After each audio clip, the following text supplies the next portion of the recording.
In 2011, scientists from Chile found a weird-looking fossil in Antarctica that looked like a squashed football. Almost 10 years later, the rock just sat on a shelf in Chile's National Museum of Natural History with no specific label. It went by The Thing in the museum because it looked like something from a science fiction movie. When the scientists finally got their hands on the strange fossil, it turned out it was actually a giant soft-shell egg from around 66 million years ago. This one is more than 11 inches long and 7 inches wide. A regular chicken egg is just 2.5 inches long, and an ostrich egg is almost 6 inches long for comparison. So, the Thing won the title of the biggest soft-shell egg ever found and the second largest egg of any animal we know of. The only bigger egg that was ever found was that of the extinct Madagascan elephant bird, which is also 1.5 times as tall as Michael Jordan. The bird, not the egg. The Antarctic egg is also special because it's the first fossil ever found in this part of the world. So, whoever left it there must have been one big creature, probably a giant sea turtle that lived long ago, like a mosasaur. This is surprising because most scientists thought these creatures didn't even lay eggs. So this discovery could change what we know about them. The egg is also unique because it has a thin eggshell and no pores, which is totally different from most dinosaur eggs. It actually looks more like the eggs of lizards and snakes, but it came from a giant creature related to these animals. No known dinosaurs or flying reptiles from that time and place were big enough to lay such a huge egg, so it must have been a mosasaur after all. But we can't be 100% sure. Scientists did a lot of work and studied 259 types of living reptiles, like lizards and snakes, and their eggs. From this, they figured out that the mommy who laid the egg was probably at least 23 feet long, not counting her tail. During the late Cretaceous period, this part of Antarctica might have been like a nursery. Paleontologists have found bones of tiny mosasaurs and plesiosaurs in the same area, along with bones from the grown-up ones. Archaeologists in Norway made another cool but literally discovery and found dozens of arrows that had been hidden in ice for 6,000 years. They were melting out of a large ice patch in the high mountains, covering an area of about 45 football fields. In 2014 and 2016, when the summers were extra warm, scientists went to an ice patch called Langfoni to look around. They also found lots of reindeer bones and antlers there. Some of the arrows were whole and some in pieces, along with 5 arrowheads around the melting ice patch. This is more arrows than have been found at any other frozen site in the world.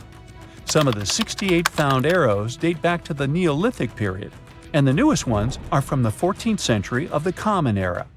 Ice is like the perfect time machine that can preserve whatever ends up there in an almost perfect condition. Langfoni became famous as one of the first ice patch sites after a local hiker found a 3,300-year-old leather shoe right next to its edge. Scientists are studying places like this to understand how people used these sites and how the ice patches from Norway to North America changed over time. Now, once upon a time, around 32,000 years ago, to be exact, a squirrel buried some seeds near a river in Siberia. Am I the only one getting the Ice Age vibes? Anyway, these seeds belong to a plant with cute white flowers. Thousands of years later, a group of scientists found these seeds buried deep in the frozen ground, about as far down as a 12-story building is tall. The seeds were surrounded by ice and bones of animals, like mammoths, bison, and woolly rhinoceroses. The mature seeds had been damaged, maybe by some squirrel, but some of the younger seeds still had good plant parts inside them. The scientists carefully took those out and put them in small containers to help them grow. And here comes the coolest part. They were able to grow the plants. Their flowers were shaped a little differently from the flowers of the same plant that grows today. After a year, the Ice Age plant even made new seeds. Based on this, the scientists suggested that permafrost could be a depository for an ancient gene pool, and we could find extinct species there and bring them back to life. Scientists on an icebreaker in Antarctica were looking for whales but found something way more unusual. The camera behind the ship, which is as heavy as a car, detected 16 million ice fish nests on the floor of the Weddell Sea. The nests were located about every 10 inches in all directions and covered an area of 93 square miles, which is slightly bigger than the whole of Washington, D.C. The colony even had a distinct border, which was a line in the sand. The scientists were in the area because they were studying a special spot in the ocean where the water was a little warmer than the water around it. In this warmer water, they found tiny animals called zooplankton near the top. When the young ice fish hatch, they swim up to this area to eat the zooplankton before going back down to the seafloor to grow up and have their own offspring.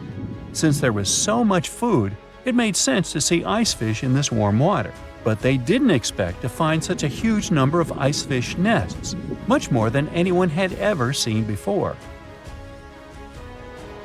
New Zealand's Antarctic Heritage Fund found some old photo negatives in a hut in Antarctica. They turned out to be unique images from the Ross Sea Party. It was a famous failed expedition led by Ernest Shackleton. He wanted to become the first person to cross Antarctica by land, from the Weddell Sea to the Ross Sea, passing through the South Pole. But things went wrong when their ship, the Aurora, was blown out to sea. They had to use the hut from another explorer, Captain Robert Falcon Scott. His goal was to be the first person to reach the North Pole, but sadly, he didn't succeed either. The negatives were made of cellulose nitrate and were found stuck together in the small box. The Trust took the negatives back to New Zealand, where they carefully separated them and discovered 22 hidden images. Many of the photos were damaged, but the Trust could still recognize some familiar places around McMurdo Sound, a well-known area in Antarctica. No one knows for sure who took the pictures. In December 2021, some scientists noticed a strange mark on the Larsen Ice Shelf, a giant sheet of ice off the eastern coast of Antarctica. They thought it might be a river flowing under the ice, so they drilled down over 1,600 feet to check it out. They expected to find water, but they didn't expect to see that the water was full of fast-moving creatures called amphipods. The scientists also found that the water in the underground river had unusual layers of currents moving in different directions, which they still don't fully understand. Another surprising thing happened during their research. On December 20th of the same year, a volcano erupted far away in Tonga, and the pressure waves from the eruption were detected all the way down in the ice river in Antarctica. It shows how everything on our planet is connected, even in the most distant places. Do you know that NASA explores not only stars, planets, galaxies, or black holes? Hard to believe, but yes. The agency also works on discoveries here on our home planet Earth. So what has NASA recently discovered? Is there life under the ice? While they were analyzing data recently, they discovered something unbelievable hiding under Antarctica's ice. And this discovery not only changes everything we know about the whole water system of the Earth, but it may also help with research about life in space. Humankind's existence might depend on understanding Antarctica and its secrets. So, the recent discoveries reveal vital information about our survival. But before we continue, let's see how much you know about this place, where it's only ice as far as your eyes can see. Antarctica is one of the world's 7 continents in the southern hemisphere. It's the 5th largest continent in terms of total area, and that means it's almost twice the size of Australia. Want to see real meteorites? Go to Antarctica. Due to its dry climate, Antarctica is one of the best places to observe space. But what's even greater is that you can find meteorites on the white surface of the continent. Scientists have already plucked about 45,000 meteorites from the ice, and they think they can see another 300,000. Since there aren't many terrestrial rocks there, it's easy for them to spot them, thanks to their dark color. Antarctica's dry desert environment also helps preserve them, even the ones that fell to Earth more than 1 million years ago. And can you imagine any volcanic activity in Antarctica? It's hard. But this place is where fire meets the ice. West Antarctica is where most volcanic activity occurs. Scientists recently found that 138 volcanoes exist in West Antarctica alone. Wow! You would think that Antarctica is always cold, but no. Its coastal regions can get as warm as 50 degrees Fahrenheit. But have you ever wondered what Antarctica would look like if there were no ice? It may seem unimaginable now, but it was not always covered by ice. That was 34 million years ago, though, so nobody could tell how the continent's surface would be without the ice. But NASA changed that. They generated computer simulations and created the most accurate map of it as of today. What they saw was incredible. The continent was not flat at all, like it seemed. It's pretty bumpy, with valleys, rolling plains, and high mountains. But this was nothing next to what they had discovered under Antarctica's ice. So, what is it? Drum roll, please. NASA found 2 new subglacial lakes. And what's even cooler about it is that they spotted these lakes from space. How is that? If your answer is high-tech satellites, then you're right. In 2003, NASA launched a satellite called IceSat. It measured ice sheet mass balance and cloud and aerosol heights. The satellite also helped create the ice-free map of Antarctica. In 2010, the European Space Agency launched the second satellite, Cryosat-2. It was for tracking the changes in the thickness of the ice. Then, in 2018, NASA launched the third one, IceSat-2, a follow-on to the IceSat spacecraft. It measured ice sheet elevation and sea ice thickness. It was NASA's most advanced Earth-observing laser instrument.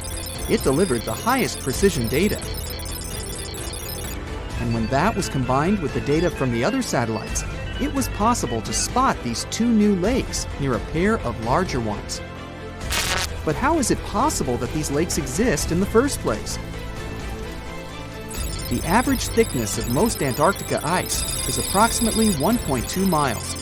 However, it can get over 1.8 miles thick in some places, especially during the winter. So, you might think that there's nothing under there, but science says otherwise.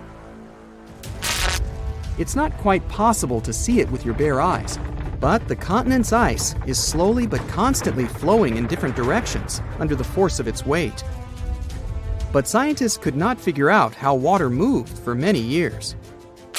That started to change in 2007, when data gathered from the IceSat provided insight into what hides beneath the surface.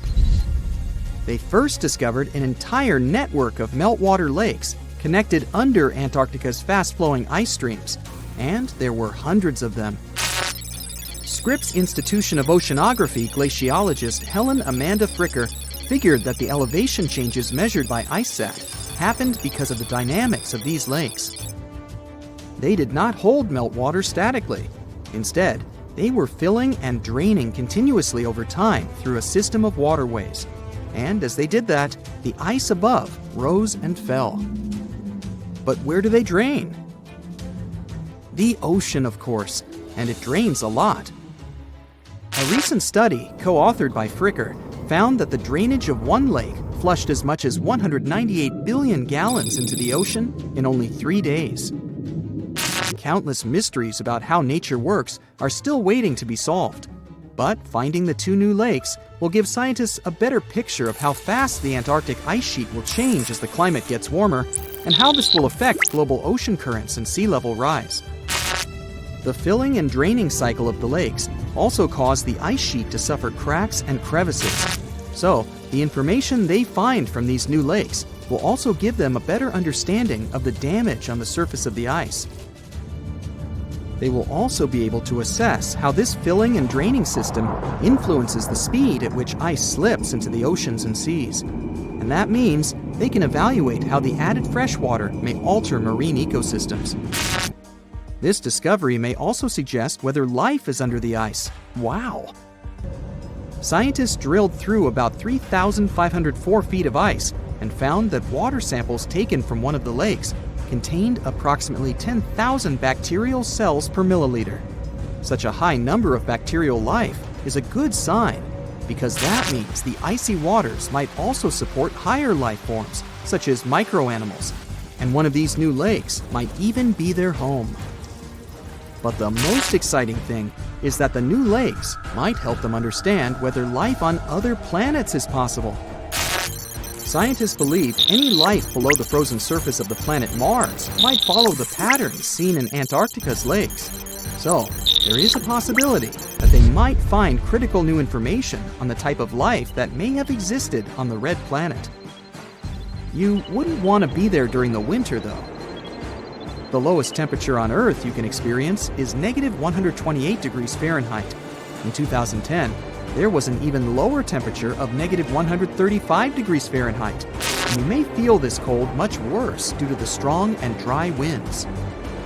Did you know that the size of the ice surface on Antarctica also changes throughout the year?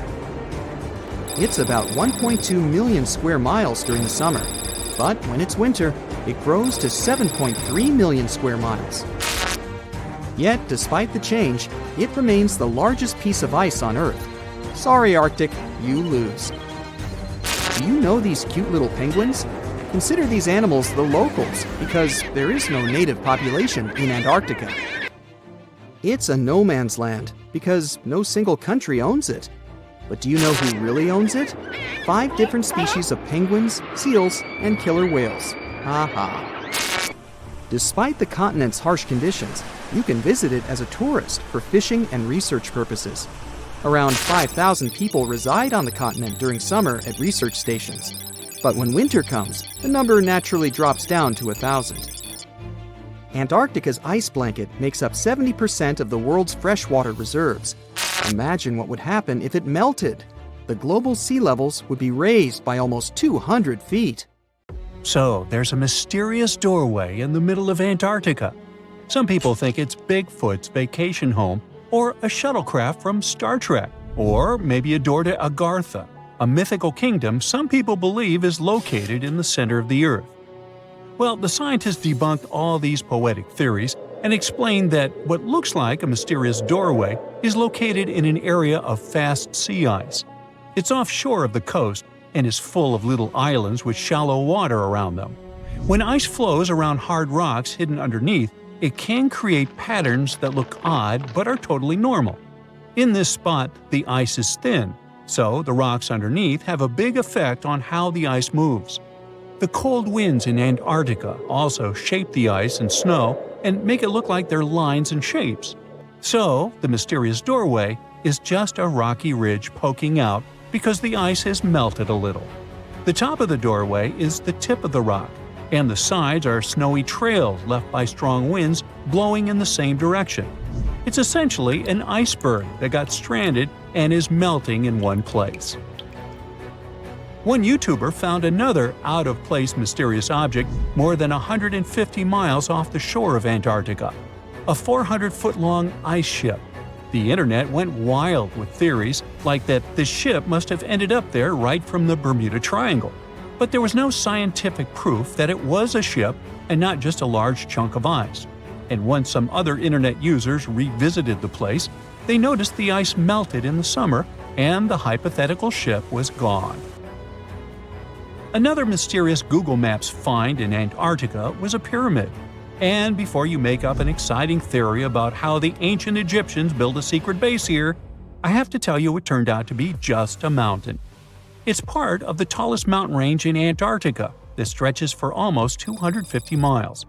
It's not the first pyramid on this continent, as explorers from the British Antarctic Expedition found another unusually shaped mountain and nicknamed it the Pyramid.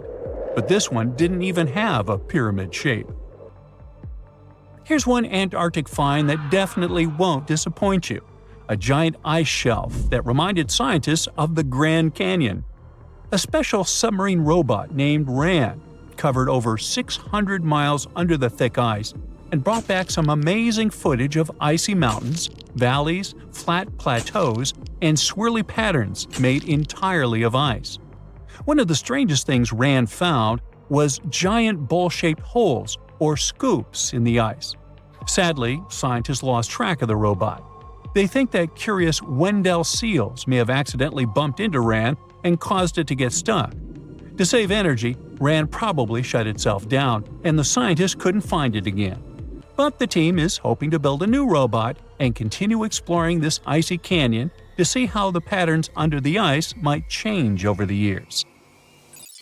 Another huge Antarctic canyon was found thanks to bad weather. A team of sound experts had to pause their work at the Casey Research Station in a storm. Instead of waiting around, they decided to use the unexpected free time to map the seafloor near Adams Glacier.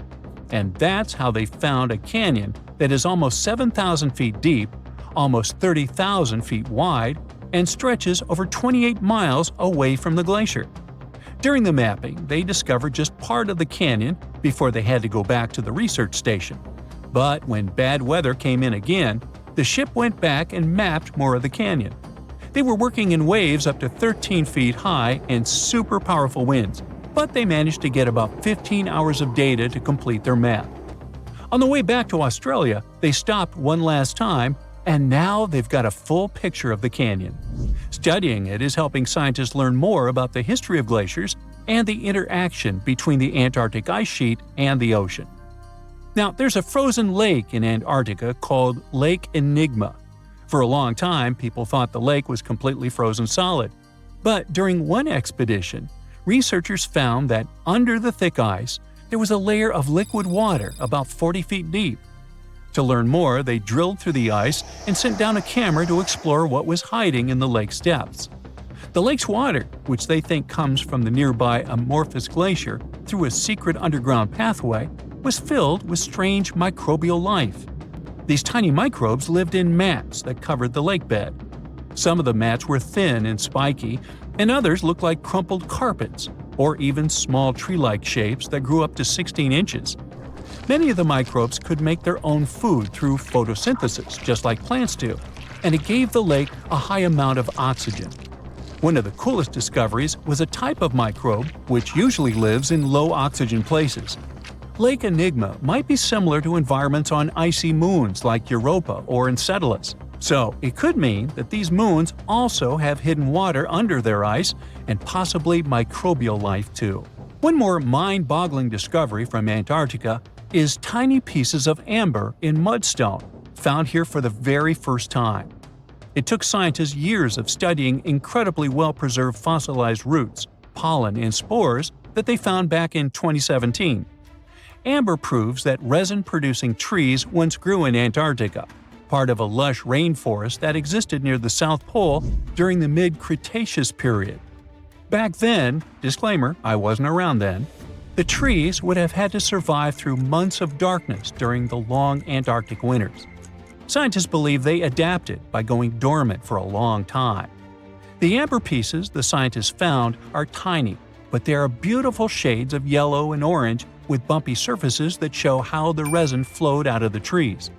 This resin likely leaked out to protect the trees from insects. It was preserved because water quickly covered it and kept it safe from sunlight and air. A scientist was browsing through satellite images for brown trails of penguin waste and found 4 new colonies of emperor penguins at the base of the globe. These new colonies likely have been around for years, though 3 of them are rather small, with fewer than 1,000 breeding penguins each. One of the new colonies was found close to a place called the Lazarev Ice Shelf, where there used to be a larger penguin colony. They thought this colony went extinct in 2019, but it seems the penguins have just moved a bit because of changing sea ice conditions. So studying them can help us learn more about how emperor penguins adapt to changes in the environment. Now, there used to be a giant river system in Antarctica 40 million years ago. Researchers found proof of it after studying soft sediments and hard rocks from the frozen seabed. They looked at tiny bits of radioactive elements, like uranium and lead, and learned that the deeper dirt came from the time of dinosaurs. The dirt closer to the surface was younger and had an interesting pattern, like the kind you see in river deltas today, such as in the Mississippi River or Rio Grande. Scientists found tiny signs of life in the sand. The river that once flowed here started in the Trans-Antarctic Mountains, and traveled 930 miles before it reached the sea. Researchers kept studying newer layers of dirt from about 20 million years ago. They hope this will help them predict what the Earth's weather patterns might be like in the future.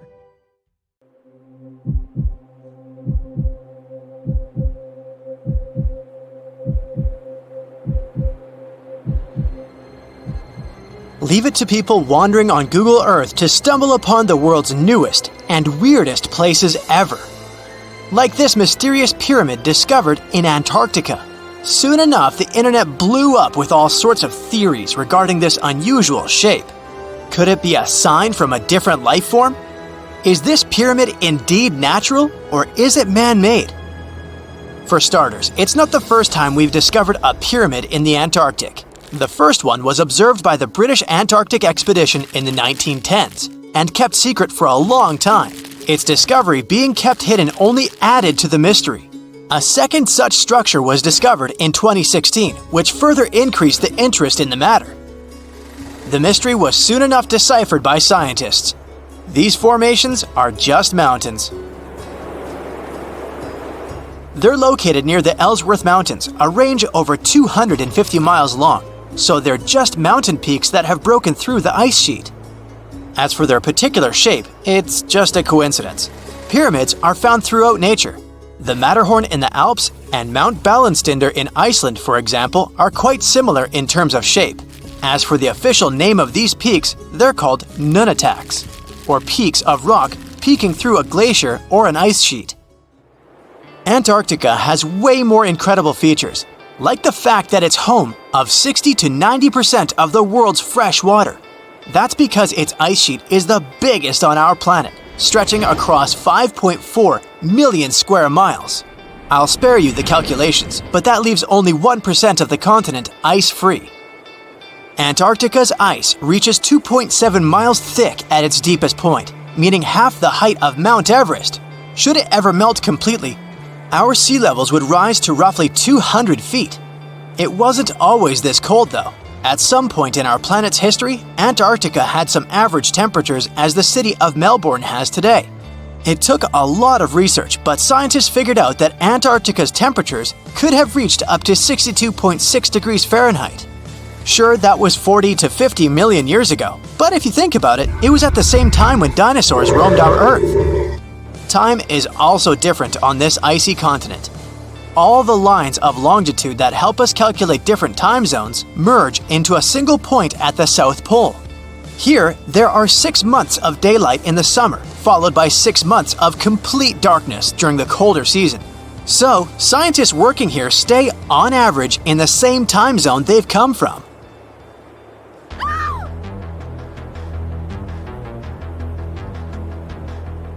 The Blood Falls aren't a chapter of a thriller movie.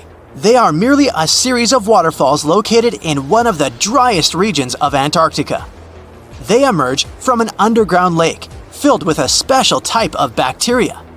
These little organisms use sulfates as fuel instead of sugars, which makes them very intriguing for scientists. The water contained in this lake is so full of iron that it basically just rusts when it meets air. So, the reddish color of the waterfall also gives it its trademark name. The megalodon was the largest predator ever known in our planet's history. In terms of its location, the megalodon lived practically in all waters on our globe, except near the poles. The reason why there are no megalodon teeth found in Antarctica is probably because the gigantic creature was adapted to only warm tropical and subtropical waters. If you plan to visit Antarctica by boat someday, just know you might not get there on a non-metallic boat.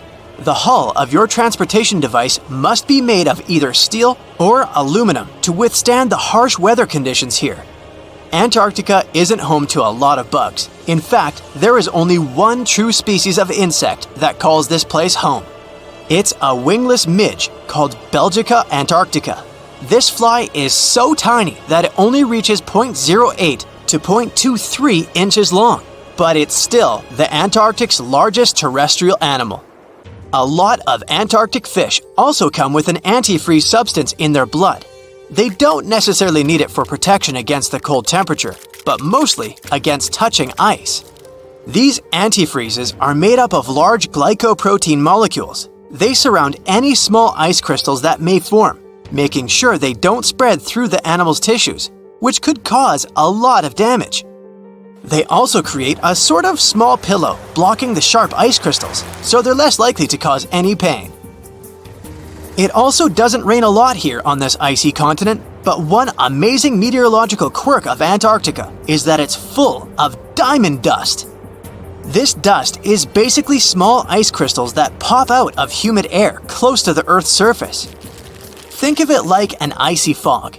As they flow through the air and get touched by sunlight, they begin to sparkle, making visitors here feel like they're surrounded by diamonds. It's probably the last place you'd want to go into labor, but in 1978, the first person was born here ever. Emil Marco Palma was its name, and ever since, 10 other people have been born here in Antarctica. There's a lake on this icy continent that is so full of salt, it makes it impossible for it to freeze over, even if temperatures can go as low as 5 degrees Fahrenheit. That's because pure water freezes at 32 degrees Fahrenheit. Water that has salt in it, or any other substance for that matter, will freeze, but at a way lower temperature. That lower temperature is adjustable depending on the substance itself and the amount that has been placed into the water. Antarctica was the last official continent to be discovered. It remained completely unseen until the 1820s. But it took another 20 years to confirm it was actually a continent and not just a group of icy islands. Just because it's really cold here doesn't mean you can't go on a date here. One December night, an American scientist that was posted in Antarctica logged into a dating app simply out of curiosity. He was certain no other profiles would show up, but to his surprise, he found someone soon enough. Another researcher who was stationed just 45 minutes away, by helicopter of course. They eventually got together and went on the first date in Antarctica ever recorded. Apart from ice, this continent has something else way more abundantly than any other piece of land on Earth: meteorites. If we look at the research done by scientists, meteorites have equal chances of reaching any place on our planet. However, once they go through our atmosphere, the situation is a bit more complex. That's because different climates on our planet, like the humid ones found near the jungle, have a lot of moisture and oxygen, which will corrode most meteorites. The climate in Antarctica is really dry, so the possibility of meteorites corroding is little to none. More so, it's way easier to spot these rocks on the icy white surface of this area than in any other place on Earth. If you're not scared of the cold, you'll surely freak out when you hear about the winds here. That's because Antarctica is for the most part the windiest place on Earth.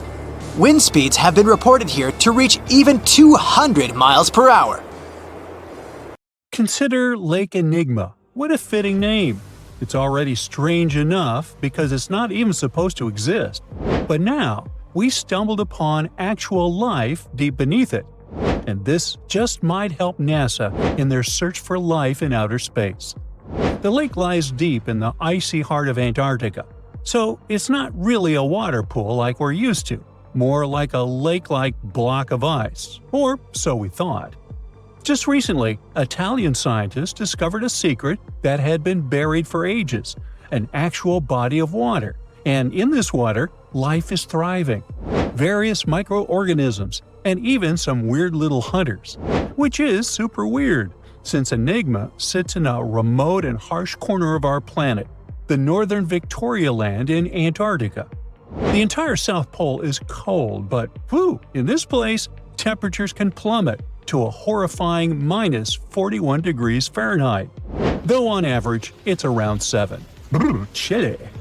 Like we said, this lake shouldn't even be there at all. Antarctica is technically the largest desert on Earth, even though it's covered in snow, because it's super dry. There are zero rains, truly little snowfall, and the sun barely evaporates anything. And even if there is some water, the insane winds make sure to dry everything out super quickly. Putting on our thinking caps, this lake should lose an unimaginable 7 million cubic feet of water every year. Yet, the water remains. Why? No one knows. Scientists say there could be something deep underground that refills it constantly. They just have no idea what that might be. Maybe deep underground rivers, melting ice, or something else entirely. But hence the name, the Enigma Lake. The block of ice we mentioned is permanent and super thick, at least 36 feet of it, and that's higher than a 3-story building. So researchers decided to check out if there's anything beneath it. They used a so-called ground-penetrating radar, a super smart echo detector for the ground. This radar sends invisible radio waves into the Earth. When they hit something underground, like rocks, water, or anything else, they bounce back to the device. By measuring how long it takes for the signal to return and how strong they are, we can determine the distance and what exactly the radar hit. That's how animals like bats, whales, and dolphins can see underwater. And we humans stole this cool nature idea to research buried structures and hidden caves. Scientists used this device all over the Enigma surface. This way, they were able to create an entire map of this under-ice world beneath. The water itself wasn't surprising. It's the unique ecosystem in it that shocked them. Unfortunately, no secret monsters or extraterrestrial secrets this time. But there are microorganisms there that may not exist anywhere else on Earth.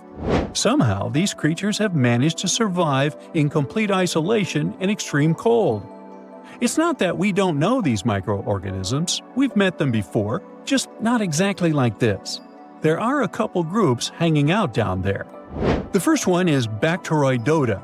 They love breaking down complex molecules, especially in your stomach, and help digest tough plant fibers.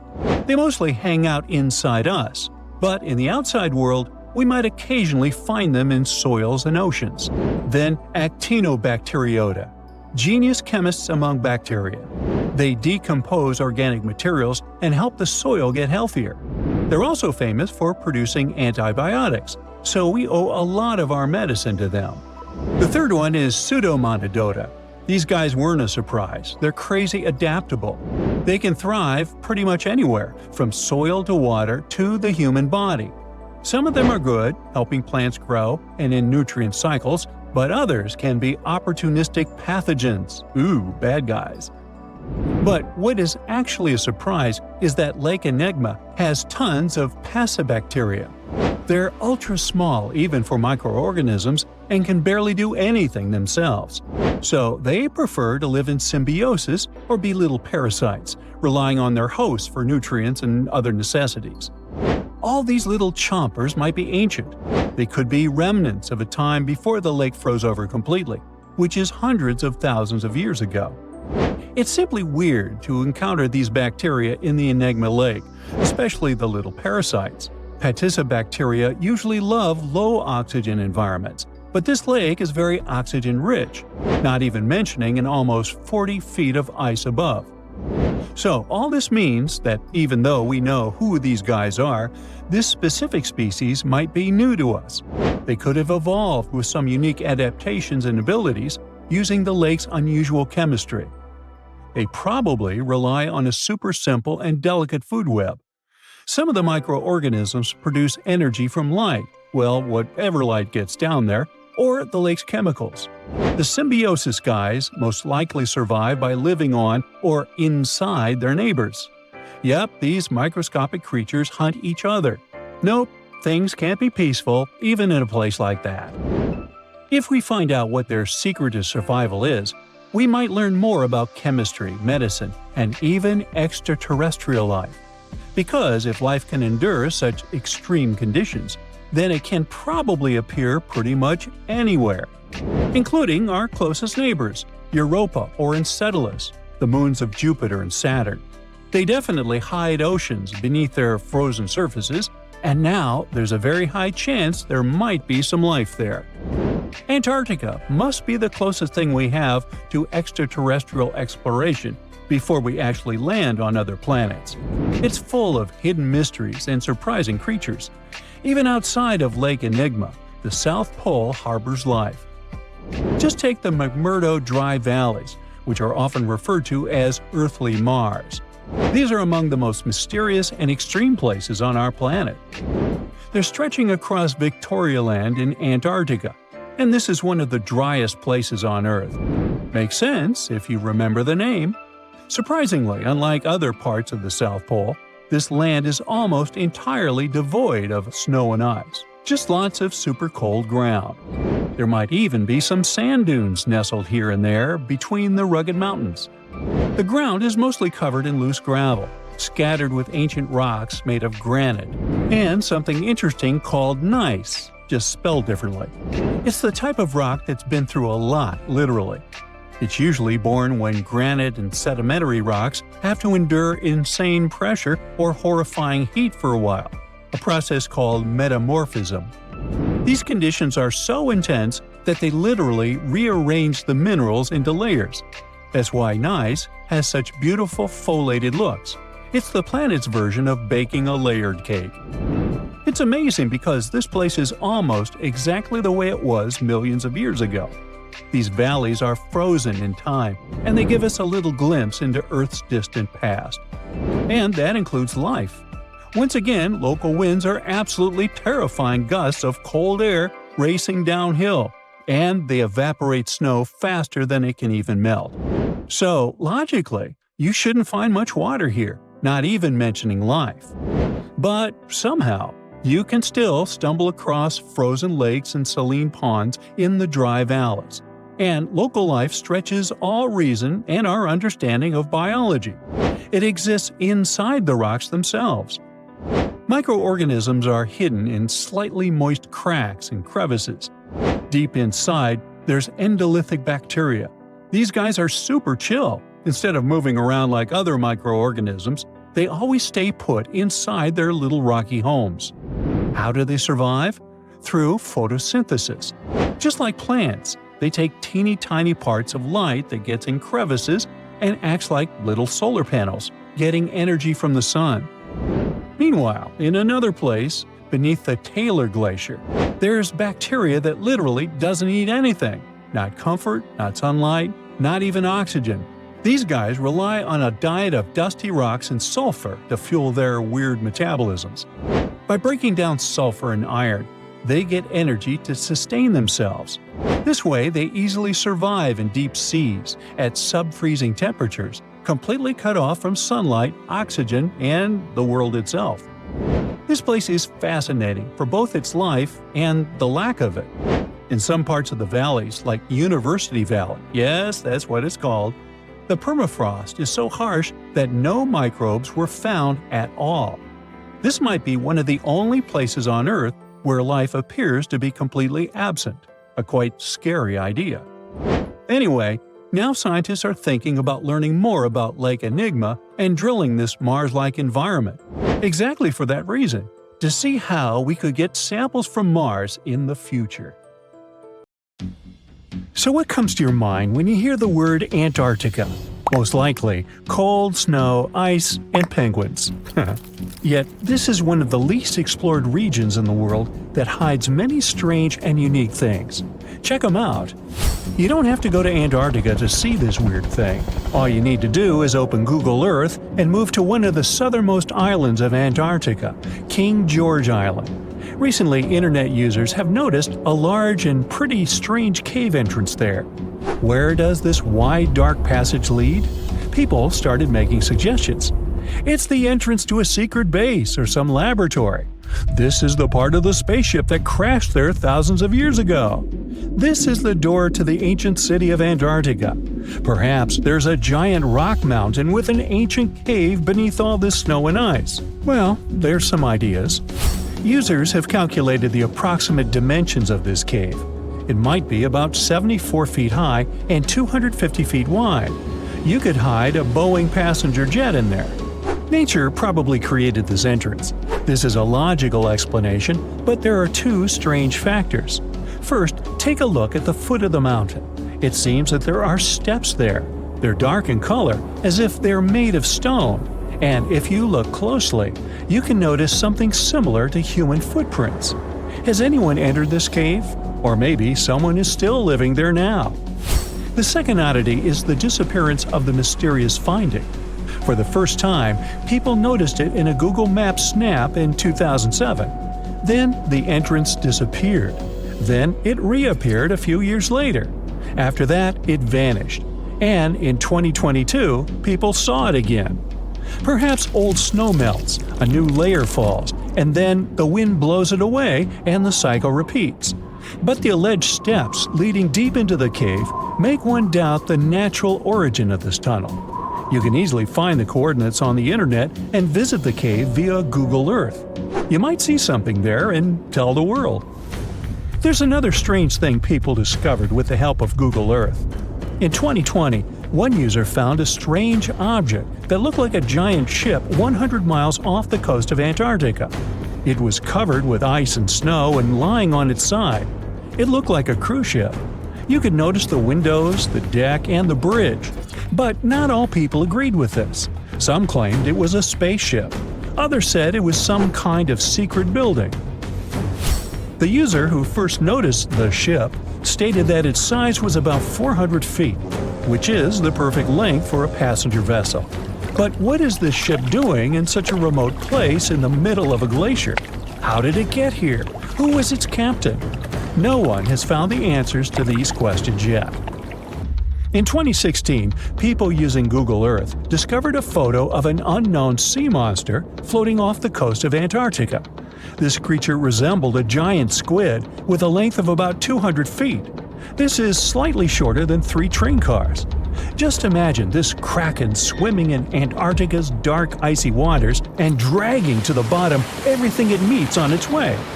Maybe it's the great and terrible Chulu, or one of its offspring. You will quickly notice this blood-red waterfall among Antarctica's endless, dazzling white landscapes. Don't worry, it's not blood. For many centuries, the waterfall has been painting snow in a bright red color. The stream flows straight out of a white iceberg. Let's look inside and find out what's happening there. Millions of years ago, there was a small crystal-clear pond, but then a glacier formed around it. A thick layer of ice and snow blocks sunlight, heat, and oxygen access. For millennia, the reservoir remained in this cold vacuum. But at one point, the water made a hole in the icy wall and broke out. When this salty water comes into contact with oxygen, it immediately turns scarlet or rusty. Antarctica is the only place where you can find such a unique natural phenomenon. One of the driest places on Earth is located in Antarctica. It's one of the most lifeless deserts in the world, the McMurdo Dry Valleys. In this desert, you won't see the scorching sun, hot sand, and cacti. A desert means a place with a lack of precipitation and life. The McMurdo Dry Valleys meet these parameters, but this place is also unique for Antarctica, since you won't find glaciers there. Despite the frost, ice can't form in the desert because it hasn't rained for millions of years there. It also never snows. A strong wind coming from the mountains reaches speeds up to 200 miles per hour. It would be difficult for you to stay on your feet there. The wind is filled with moisture. It heats up and evaporates all the liquid and snow in the desert because of its high speed. Only dry air reaches the ground. But you can find several lakes there. They don't freeze, only thanks to the high concentration of salt. The water is so salty that large life forms can't develop there. But scientists have found microscopic organisms near the lakes. 20 million years ago, Antarctica was filled with swamps and trees and swarming with insects and animals. But now, it resembles the surface of Mars, literally. Scientists and astronauts are exploring such regions as the McMurdo Dry Valleys, since the natural conditions there are similar to those on the Red Planet.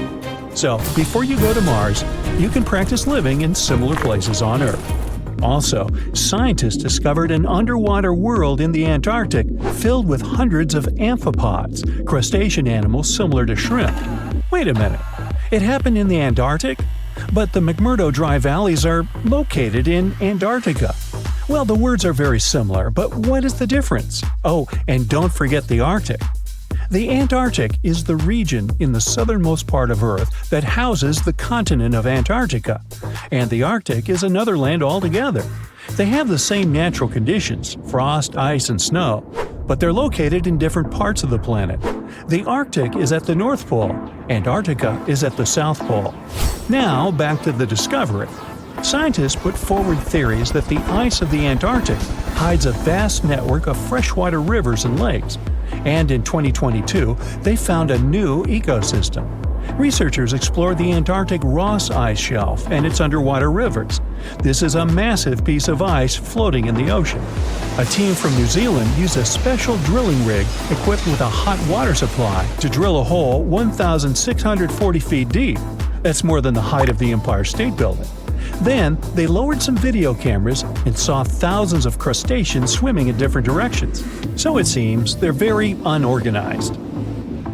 In the waters of the Antarctic, you can also meet some of the scariest creatures on the planet.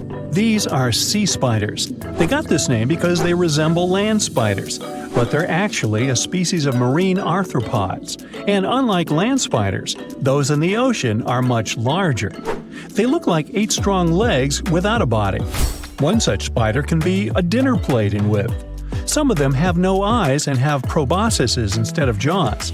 Sea spiders are poorly studied because they live in deep, cold waters. Antarctica hides many little-known animals. There are long tunnels in its glaciers leading to scary darkness. On this cold continent, people have found the remains of giant dinosaurs and other ancient creatures, such as the ancestors of modern ducks. Many underground rivers and lakes hide unexplored wildlife. Even the ice here can be weird. Take a look at these striped icebergs. They have blue, black, green, and turquoise shapes. The color depends on the conditions of the water during freezing. For example, green lines appear because of algae, blue ones form when the water freezes too quickly. Okay, I'm freezing. Time to go thaw somewhere warmer. Hawaii. Yeah. Ooh, you're diving into the dark and icy waters of Antarctica. The eerie blue darkness is enveloping you, reminiscent of the vast expanse of open space. In these depths, where you least expect to encounter any living creature, you suddenly hear a loud, strange sound. A quacking noise, as if a giant duck was hidden in the deep. In 1960, researchers first recorded this sound and named it bioduck. Clever. For decades, they tried to unravel the mystery of its source. Was it a giant kraken? An extraterrestrial spaceship that had crashed into the ocean? A mysterious sea monster? Or perhaps an enormous duck? There were many versions, one more bizarre than the other. Oceanographers detected similar sounds in other locations as well. Off the western coast of Australia and near New Zealand, they recorded similar but higher pitch signals, which they named bio-goose. It seems the creepy atmosphere of the story disappears with such names. Anyways, these sounds were not isolated incidents. They happened multiple times with consistent intervals. Many initially thought the source must be mechanical, given the regularity of the sounds. However, studying the oceans in the latter half of the 20th century was challenging because of limited technologies. Nevertheless, scientists persisted in collecting data on bioduck and biogoose, driven by their insatiable curiosity. As more data accumulated, so did the theories. But scientists eventually uncovered the mystery. Bioduck turned out to be a form of communication with a biological origin. When researchers analyzed the repeating sounds, they noticed that the signals never overlapped. One source would speak while the others remained silent, suggesting a form of communication. The question remained, which ocean creature possessed such an extraordinary method of communicating through varied frequency sounds? The answer, as many have guessed, is whales. Scientists compared the bioduck sound from Antarctica with the calls of minke whales and found striking similarities. The biogoose sounds from the waters off Australia and New Zealand likely belong to other species or very young minke whales. This discovery, however, only deepened the mystery. What purpose did these sounds serve? Were the whales discussing their dinner plans, laughing at the humans recording their voices, or perhaps sharing deep insights about the universe? The possibilities were endless, but the most astonishing revelation was that humans might one day learn to communicate with these magnificent creatures. Communicating with whales is no longer a far-fetched idea. Scientists from the University of California have already established contact with a humpback whale named Twain. In a groundbreaking experiment, researchers conducted a 20-minute conversation with the marine mammal. Here's how they did it. The specialists went on a marine expedition to the coast of Alaska, where they recorded the sounds of a group of humpback whales. Then they played these sounds through speakers, sending the signals back into the ocean. The recorded sounds resembled a greeting, like, "Hey, what's up?" but in the whale language. These greetings are used by whales to call each other or indicate their location. Now, soon after sending the signals, the researchers received a response. Twain approached the boat, circled it, and replied with a "hey" of its own. This marked the beginning of the first ever human-whale conversation. For 20 minutes, the scientists sent 36 signals to Twain, and each time the whale responded. Moreover, it waited for time intervals before answering. That is, the team received a response from the whale, waited 10 seconds, and turned on the sound again. Researchers then waited 10 seconds and answered. It seems that Twain was a very delicate interlocutor. Maybe it was a gentleman in the whale world, who knows? Or maybe it was simply intrigued by the unusual interaction. The signals used in this communication belonged to a group of whales that included Twain. It's likely that the researchers had recorded Twain's own sounds and used them to communicate with it. In a sense, Twain was conversing with itself. Now let's continue our journey and venture into the deepest oceanic trench on Earth, the Mariana Trench.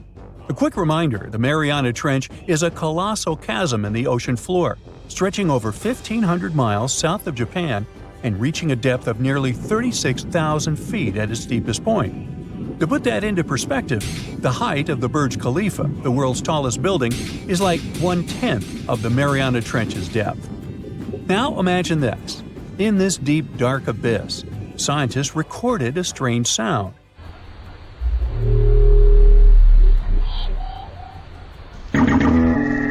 Unlike bioduck, this sound resembled something from a science fiction movie, a low rumble,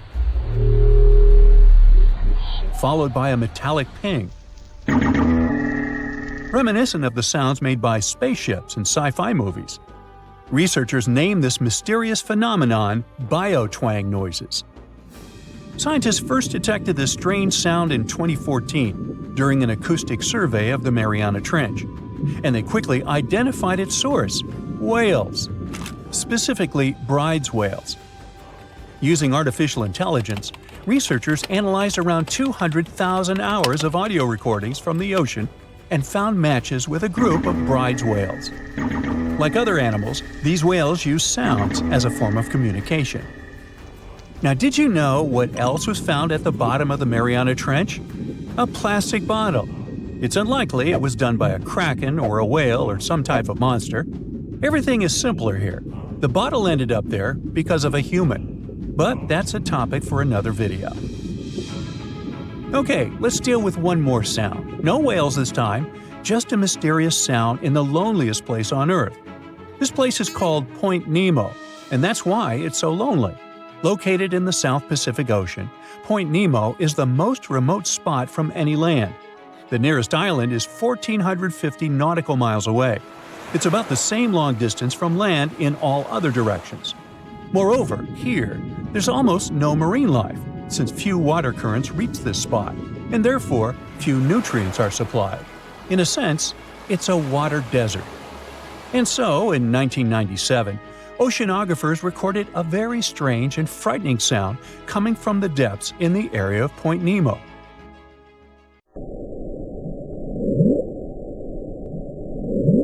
It was something gigantic and scary. People called it the bloop.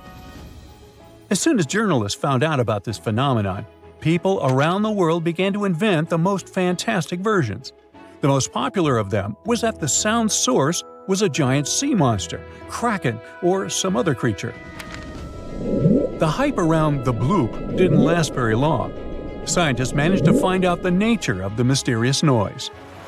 It turned out it belonged to an iceberg. When they crack and collapse, they create powerful ultra-low frequency sounds that can be heard from a very long distance. To confirm this version, scientists recorded the sounds of other icebergs and heard something similar to the bloop. Oh, by the way, Point Nemo is so lonely that space agencies drop out-of-service satellites here. Space objects just fall in the water. There's a 99% chance that no animal or human will be harmed by falling debris in this lonely place. That's why many people call it the satellite cemetery. But what if, someday, a spaceship from another planet falls here? What if it has already fallen in Point Nemo and sometimes emits an emergency signal that breaks through the ocean? Ooh. All the mysteries you have heard have already been solved. How about we end this video with a mystery that still baffles scientists? Meet Upsweep.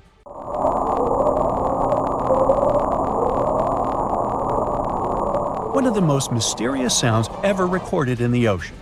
It's not just noise, it's a series of short ascending tones repeated at intervals of several seconds. It was first discovered in 1991 using hydrophones installed in the Pacific Ocean. At first, oceanographers suggested that upsweep could be associated with volcanic activity or underwater earthquakes. But the seasonal nature of the sound and its intensity change depending on the time of year, which rules out these versions. People began to consider hypotheses related to the biological life of the ocean. They studied the migration routes of marine animals and their behavior at different times of the year. However, despite all efforts, the sound source has not been identified. Some studies suggest that upsweep may be associated with certain species of fish or other marine animals that make sounds for communication or navigation, but no one has been able to prove it. Hey, look at this rock. At first sight, it looks like a regular boring rock, the likes of which you can see when walking along the beach. Its color doesn't stand out, and its weight is pretty regular, around 4 pounds. But everything changes when you learn that this rock was born on Mars, traveled all the way to Earth, and ended up in Antarctica. Ah, now the story sounds much more fascinating. So let's find out the details. Researcher Roberta Score, who worked on the ANSMET project, which stands for Antarctic Search for Meteorites of the Denver Antarctic Program, found this meteorite in 1984. If you want to decipher the name of the space traveler, I can help you.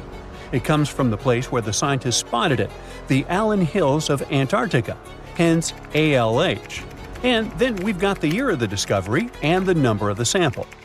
If you think that Roberta picked up the rock and exclaimed something like, "Woohoo, I'm holding a chunk of Mars," I'll have to disappoint you. At the very beginning, it was totally unclear where the meteorite came from. And one thing confused researchers even more. The meteor was very different from other meteorite groups found on our planet. Okay, but then how did they finally figure out it was a visitor from Mars? All thanks to traces of gas similar to those that make up the atmosphere of the red planet. We learned about its composition thanks to the brave Viking lander that carried out the necessary analysis in situ in 1976. Anyway, back to our rocky discovery. It's actually very special, and not only because the rock arrived from far, far away. Among those several thousand meteorites found on Earth, just around 100 have likely come from Mars. And even so, our guy is different from them and seems to be part of a separate group. So let's go into the past and follow the life story of this cosmic traveler. It most likely formed around 4 billion years ago on its home red planet. One day, which wasn't very different from others, turned out to be life-changing for this peaceful rock. A meteorite impact catapulted into space, and it started its own journey as a small asteroid. At that time, it was way larger than at the moment of discovery on Earth. At one point, ALH got close to Earth and, who knows, probably decided to explore something. That's how, 13,000 years ago, it ended its space journey by colliding with our planet. At the moment, this Martian fragment is the oldest we've got. But at first, it wasn't all that popular. Only in 1996 did it become way more famous after a groundbreaking discovery. You see, some NASA researchers started wondering, well, the fragment is obviously very old, but then, could it have recorded any traces of life that could have been thriving on Mars at the time ALH formed on the red planet? And guess what? Those scientists turned out to be right. They detected traces of very fine magnetite particles. Those were completely similar in structure and chemical composition to the particles we have on Earth. They're called magnetofossils, and magnetotactic bacteria produce them. So it might mean that, at one point, there were some forms of life on Mars. In April 2020, scientists from the Japanese Space Agency made another discovery. They detected nitrogen containing organic material of Martian origin in our meteorite. So, who knows what new astounding secrets further examination of the meteorite might reveal? At the moment, though, all you can do is travel to Antarctica and find more of them. The thing is, this place is great for meteorite hunting. Surprisingly, we have found nearly 50,000 meteorites in Antarctica, and hundreds of thousands are still waiting to be discovered. Each of these space rocks can tell us a story of the evolution of the solar system. For example, the very first lunar rock found on the icy deserted continent proved that chunks of space objects larger than asteroids can also end up on Earth. So, let's say you got inspired and decided to go meteorite hunting all the way to Antarctica. Well, get ready for some serious challenges. Despite their potential abundance, finding space rocks isn't as easy as it might seem. You'll have to visit remote areas, and there's still no guarantee that you'll be able to spot a meteorite. And that's actually a huge problem. Meteorites are vanishing from sight. Currently, scientists find about 1,000 meteorites in Antarctica each year. But according to a new study, about 5,000 more get hidden out of sight every year. The culprit is warming temperatures. Worried scientists created a model that could help them figure out where those meteorites might surface. This model was quite complicated, taking into consideration snow cover, surface temperature, the speed at which ice flows, and even the steepness of the terrain. After that, they ran simulations under various warming scenarios. It turned out that meteorites indeed sank out of sight as temperatures rose. To say that the researchers were upset is obvious. They didn't expect that climate change would affect their work so much. Even though those areas are below freezing, people still managed to ruin a crucial archive of the solar system. But let's get back to your meteorite hunt. If you want your chances to find one to be higher, travel to the base of mountains or outcrops where ice, which usually flows to the lower ground, is forced to move upward. But make sure to take your windbreaker with you. In those places, powerful winds brush away snow, exposing bright, vivid blue ice. Instead of melting, this ancient ice can change directly into water vapor, and it helps expose meteorites that would otherwise remain hidden. You need to hurry though. Meteorites at the surface disappear quickly. Even when temperatures are well below freezing, the rocks can still absorb some of the sun's heat and melt the ice. It's like they're creating underground, or shall I say under ice, tunnels for themselves, sinking and hiding from sight. Sometime later, refreezing closes the entrance to those tunnels, effectively trapping meteorites inside, tucked out of sight. Now, scientists admit it's very tricky to find working methods to spot meteorites. And if we don't hurry and develop such methods, we might lose between 80,000 and 250,000 space rocks in total. No wonder scientists are on a mission to find more meteorites. They're focusing on meteorite stranding zones. Those are places where meteorites often gather on the surface because of specific features of geology, ice flow, and climate conditions. As you already know, you can find meteorites on blue ice without snow cover. This makes meteorites easy to spot. But finding such hotspots is often pure luck. Or you gotta sit day and night, scouring maps and satellite images in attempts to spot blue ice zones near research stations. Let me introduce Veronika Tolinov, a glaciologist, and her team. They've taken things to the next level by developing a smart Antarctic-wide map. To do it, they've used machine learning and satellite data from NASA, the Canadian Space Agency, and others. This map highlights areas where meteorites might be hiding based on past finds and all kinds of climate and ice data. Apparently, the best places to find meteorites are along the edges of the continent and near mountains with blue ice. Unfortunately, it's not just the blue ice that matters. The temperature and speed of the ice flow are also super important. For example, if the ice flows too quickly, meteorites get swept away before they can accumulate. So, if you want to find a meteorite, you have to wait for very precise conditions. The surface temperature has to stay below 16 degrees Fahrenheit almost all the time. Otherwise, meteorites sink. You can start with the Allen Hills region. Yup, that's where our ALH friend was discovered. This area is kind of a meteorite gold mine with more than 1,000 finds. But there are even more promising places, like the Fimbul-Hyman Mountains, and no one has searched there yet. You might be the first. In any case, with this new map, researchers developed a where-to-go index that ranks the best meteorite hunting spots, making future field trips much more targeted. And with plenty of blue ice regions still unexplored, there are tons of meteorites just waiting to be found. So, what are you waiting for? This sleek, state-of-the-art submarine named Ran was sent to explore the depths of Antarctica. But as soon as it discovered something, it mysteriously disappeared. So, what happened? It all started when scientists wanted to explore one of the most remote and mysterious places on Earth, the Dotson Ice Shelf in West Antarctica. This ice shelf, silent giant, stretches 30 miles wide. That's almost the length of New York City. It stands between two icy promontories, the Martin and Bear Peninsulas, and it hides an entire world of geological mysteries.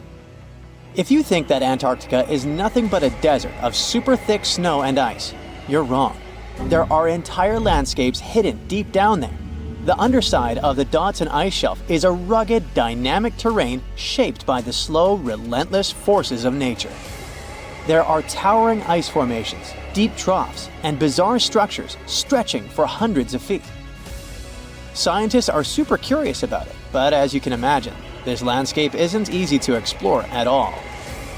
To find out more, we have to scan the area with satellites or try drilling through the snow, trying to collect the big picture, piece by piece. But these methods only gave us vague hints. The real breakthrough happened when scientists came up with the idea to let the submarines explore it. Autonomous submersibles could swoop deep into the icy waters beneath the Dotson Ice Shelf and tell us what's up down there. These robotic explorers have fantastic advanced sonar systems. It's that thing that bats or dolphins do. They can use sound to see the world. Basically, they send out sound waves underwater, and when those waves hit something like the ice shelf above or the seafloor below, they bounce back to the system. Animals feel how long it took for the sound waves to return and how they changed. And this helped them understand what's located where. For example, clicks that dolphins send out tell them where the fish are. We copied this crazy evolutionary trick and adapted it to our underwater exploration. Only our version is much cooler, with a higher level of precision, so we created detailed maps of the environment. The Rand submarine was one of those robotic explorers. It was named after the Norse deity of the sea. Ran had been meticulously programmed to navigate a treacherous landscape of Antarctica. But even with all this training, its journey led to an unexpected and eerie end. In 2019, Ran was sent to explore the depths beneath the Dotson Ice Shelf. It was a hero, the first one to go on a mission like this. The team said it was like seeing the other side of the moon. For 27 straight days, it worked tirelessly. It traveled over 620 miles beneath the thick ice. That's like a journey from Paris to Berlin. Ran went further and deeper than anyone could have imagined. At one point, it reached over 10 miles into the glacier's belly, and what it discovered down there was astonishing. Scientists thought there would be some smooth, uniform ice surfaces, but Ran revealed an underside marked by huge cracks, ridges. There were formations that looked like sand dunes, frozen in time. And finally, it found some mysterious swirling and teardrop-shaped patterns. They all looked more like art than geology. This actually tells the story of ice shelves and the ocean around it. Warm water sneaks in under the ice and melts it from below. Sometimes it smooths the ice out, but other times it carves out these weird, uneven shapes that look like patterns and drawings. And some of these shapes are huge, over 1,300 feet long. That's about 3.5 football fields.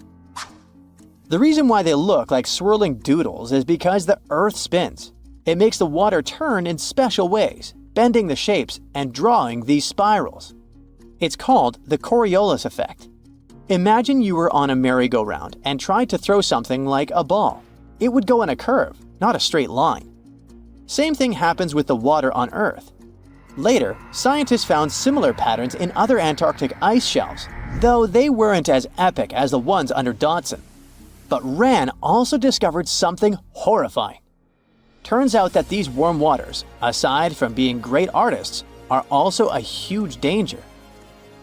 The Dotson ice shelf isn't just hanging out serenely on the sea. It's part of a very delicate system and acts as a protective barrier that holds back huge glaciers in West Antarctica. The ice shelf is floating on the ocean, but it's still connected to the land. As warm water sneaks underneath it and the ice melts, the Dotson can't hold on to the land as tightly anymore. The protective barrier starts to weaken, and this lets the glaciers behind it move faster into the ocean. When those glaciers flow into the sea, they add more water, which could cause sea levels to rise, eventually changing our coastlines. Rand stumbled upon huge pockets where the ice was melting at alarming rates, all due to powerful underwater currents. It was like seeing a ticking clock on the glacier. The stakes were high, but luckily the submarine was ready. This time, it managed to return. And then, it worked for 5 more years, helping scientists with tons of useful data. The missions were daunting. There could be periods where Rand slipped into the pitch-black cavity beneath the glaciers, spending 24 hours without communication. But it was mapping every peak and every valley. It gained experience from over 40 missions below ice. Then, in early 2024, Rand went on a mission to the Thwaites Glacier. The mission was bold from the start. This place is also ominously referred to as the Doomsday Glacier. It's called that because it's slowly melting and has the potential to raise sea levels worldwide if it collapses, causing catastrophes everywhere.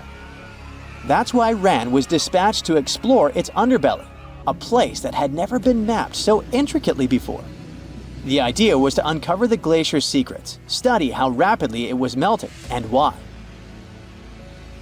This was Rand's second time exploring Thwaites. During the previous visit, it became the first sub to ever map the glacier's underside. Rand was exploring the depths from 650 feet to 1,650 feet. It sent a lot of data about how the Doomsday Glacier was slowly melting due to warm ocean currents. But while venturing into these icy depths, something went wrong. Out of nowhere, Rand vanished. Without warning, without a trace. One moment it was sending back crucial data, and the next, it had slipped into the abyss. No distress signals, no final transmission, and it didn't return to the point it was supposed to. People sent extensive searches, helicopters soared overhead, drones buzzed through the frozen skies, but no sign of the submersible emerged from the glacier's grasp. After a while, Rand's batteries would certainly run away. So at this point, it had definitely been swallowed by the abyss beneath 1,500 feet of ice. That was a huge and sad loss for the scientific team. The scientists at the University of Gothenburg are now looking to replace Rand and continue their important research under Thwaites. To this day, scientists have no idea what happened to it. Some say it may have been trapped in the ice. Others believe it was pulled away by an unseen current. It also might have collided with something unexpected. Whatever the truth is, its disappearance has left scientists stunned, and it looks like the ice shelf will hold on to its secrets a little longer. At least we gained a treasure trove of knowledge from Rand's journey. Scientists keep exploring Antarctica, looking for history that hides under the snow. For example, they discovered that around 90 million years ago, a lush temperate rainforest thrived near the South Pole. They revealed an ancient world far warmer than they ever imagined. Deep in Antarctica, they unearthed fossilized roots, pollen, and spores preserved in the soil. All this shows that there was a swampy rainforest that flourished despite months of polar darkness. All these discoveries changed our understanding of Earth's climate, both in the past and the future. It was one of the biggest creatures ever to roam the Earth. It was longer than your average school bus and could easily weigh more than 10 elephants combined. But where did it live? How did it end up having this size?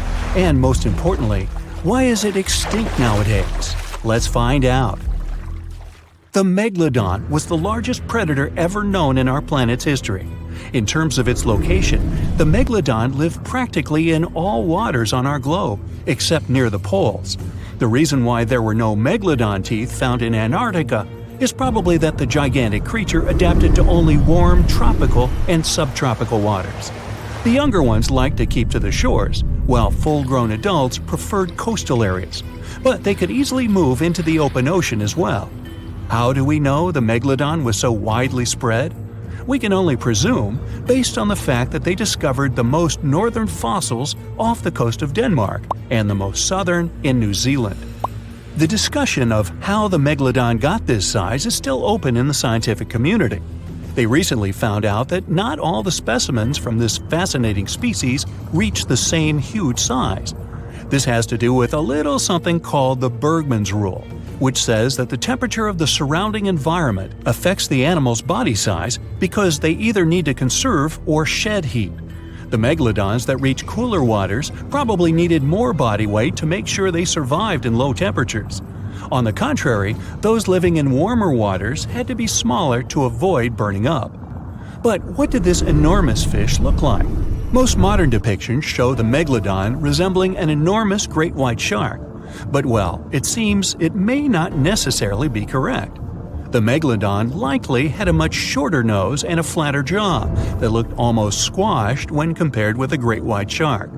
It also seems to have something in common with the modern blue shark: extra long pectoral fins. They needed these to support their weight and size while navigating the planet's waters. Lastly, the lady megalodons, seem to have been about twice as large as the gentlemen. As for their offspring, even a small megalodon was enormous, at least 6.5 feet from nose to tail. How do we know that? Because specialists have stumbled upon megalodon nursery habitats in Panama, Maryland, the Canary Islands, and Florida. Even the piles of used diapers were enormous. Nah, not really. Surely the scariest aspect of the megalodon's looks was its mouth. I mean, think about it. Megalodon had whales for dinner, so it obviously needed to open its mouth wide enough. Scientists have estimated that its jaw would span a mind-boggling size, 9 by 11 feet wide. Just to paint you a better picture, that means it could have easily gulped down 2 adult people side by side. Wait, which 2 adults? Those impressive jaws also feature 276 teeth. Based on modern reconstructions of the force of its bite, it looks like it may have been one of the most, if not the most, powerful animals of prey ever to exist. For comparison, humans can have a bite force of around 1,300 newtons. Today, great white sharks have been estimated to be able to bite down with a force of over 18,000 newtons. The megalodon tops all the records, with an estimated power of bite up to 10 times greater than that. It could basically crush a car with very little effort. Its teeth were also pretty amazing. Similar to sharks, the megalodon was fast in replacing its broken or worn teeth. With 4 or 5 rows of teeth in its mouth, it basically acted like a conveyor belt, growing back damaged or missing teeth within about 48 hours. This means that an adult megalodon probably would have grown several thousand teeth throughout its lifetime. It was nice of them to do that, though, since it's probably one of the reasons why megalodon teeth are so common in fossil records, and we're able to study them properly. To maintain its impressive physique, the megalodon had to eat somewhere around 2,500 pounds of food per day. Can't wrap your head around that? Well, it was the equivalent of 1.25 cows per day to survive. It's like if you had to eat 3,300 cans of tuna every day. I've used the word megalodon a lot, but have I mentioned where it comes from? When translated from Greek, it means giant tooth. Ah, those clever Greeks. However, this giant shark's full scientific name is a bit more complicated: Carcharocles megalodon. But are these gigantic predators actually extinct? We tend to believe so, but let's be honest for a second. We've come to know more about the surface of Mars than the depths of our oceans. Like, we've only explored 15% of our oceans altogether. Who knows what may be lying out there in the deep? Maybe some ancient predators? The Mariana Trench is the deepest oceanic trench on Earth. The Challenger Deep, its deepest part, is so deep that you could dip the whole of Mount Everest in there and it would still be over a mile above the surface. That's deep. If a megalodon or two ever needed a place to crash, that would be a discreet enough location. However, the Mariana Trench is not a particularly comfy place to be in.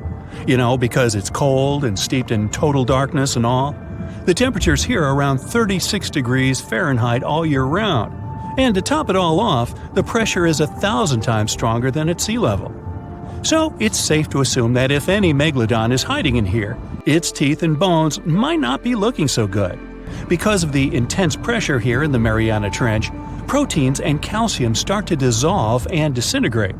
That's why, for example, the Haddell snailfish, the deepest dwelling fish we've discovered, has evolved to feature flexible cartilage instead of bones. To survive here, the megalodon would also need to learn to navigate in complete darkness.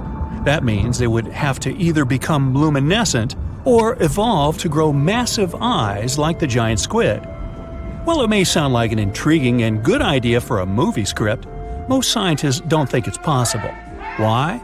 Well, most of them say it's because of the megalodon's size. Most foods that megalodons like to eat live in shallow ocean areas and not in the deep, deep sea. Specialists believe that if these animals were actually still roaming our waters, there's no way we wouldn't know about it. They would need to come up for dinner every now and then, right? Their food is also the most likely cause of why the megalodon is not alive anymore.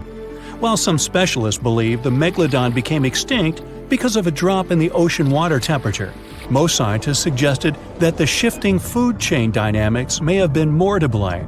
Why?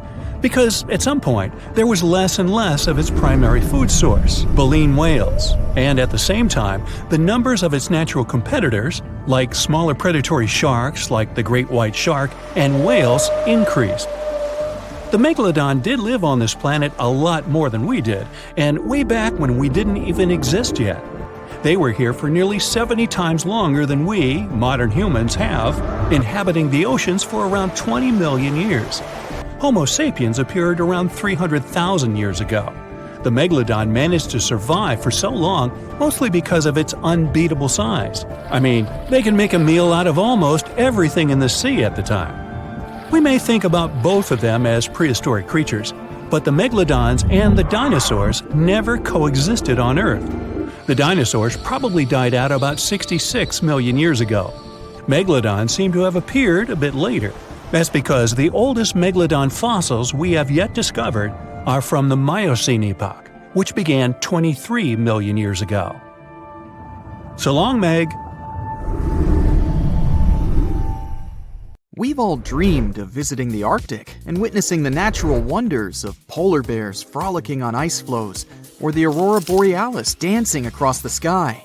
Well, sorry to break it to you, but you won't find any tourists flocking to Antarctica anytime soon. Why, you may ask? Let's dive into it. First off, where is Antarctica? It's located in the southern hemisphere, specifically at the South Pole. The Southern Ocean surrounds it, and most of the continent is covered by ice, making it one of the most remote and frigid places on Earth. Now, have you ever met someone who's visited Antarctica? Probably not. It's one of the least visited places on the planet, and only a handful of lucky explorers have seen its interior, which is mostly made up of glaciers and ice fields. But trust me when I say the wildlife and scenery are out of this world. Why shouldn't you travel to Antarctica? Well, for starters, the environment is incredibly fragile and can be easily damaged. Plus, there are no native human populations on the continent, so your travels would essentially be like visiting an uninhabited island. And let's not forget that it's also one of the most expensive destinations to travel to. Despite all that, Antarctica is not exactly guarded like a fortress, but there is an international agreement called the Antarctic Treaty. This treaty was negotiated to prevent any unwanted activity on the continent and bans some forms of testing done there by member states. But the primary reason we can't just waltz into Antarctica is that it has a delicate ecosystem that needs protection. The treaty states that Antarctica should be used for peaceful purposes only and should be free from any human activity that could harm the environment. Scientists are still learning about the continent's unique ecosystem, and our activity and machines could disrupt the delicate balance that exists there. If you're still itching to go to Antarctica, getting permission isn't exactly a walk in the park. U.S. citizens, for example, need to complete a special form and send it to the Office of Ocean and Polar Affairs. And once you're there, you'll need to follow some strict guidelines to protect the environment, like not disturbing any wildlife or taking souvenirs like rocks, plants, or animals. Now, technically, can you live in Antarctica? While there are no laws banning people from living there permanently, it's a very inhospitable environment and unsuitable for human habitation. Temperatures can reach -76 degrees Fahrenheit and below, making it nearly impossible for anyone to survive without the proper equipment and experience. Plus, the nearest piece of land is over 1,000 miles away, making any inhabitants completely cut off from the rest of the world. Who knows? Maybe one day we'll get the chance to visit this unique and fascinating continent. But until then, let's admire it from afar. Let's now talk a bit about the discovery of Antarctica. Unlike other places that were already inhabited, Antarctica never had a native human population. Ancient Greek philosophers had an idea about the continent and called it Antarctos, meaning opposite the bear.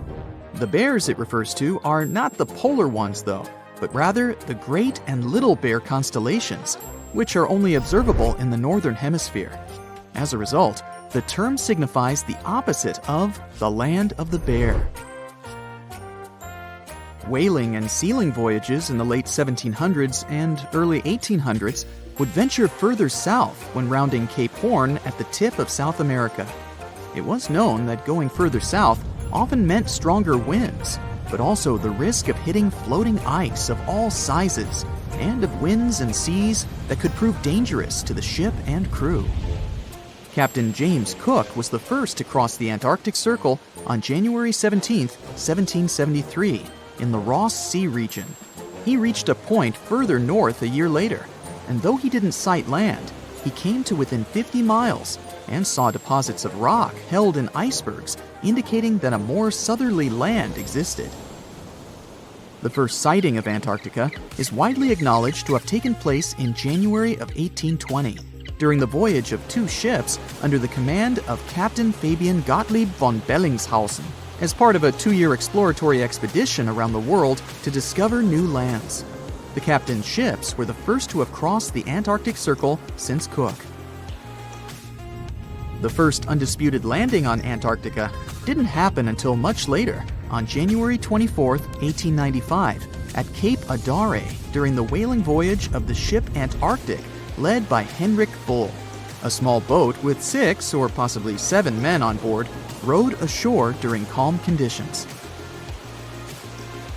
You might not believe it, but Antarctica is actually a desert.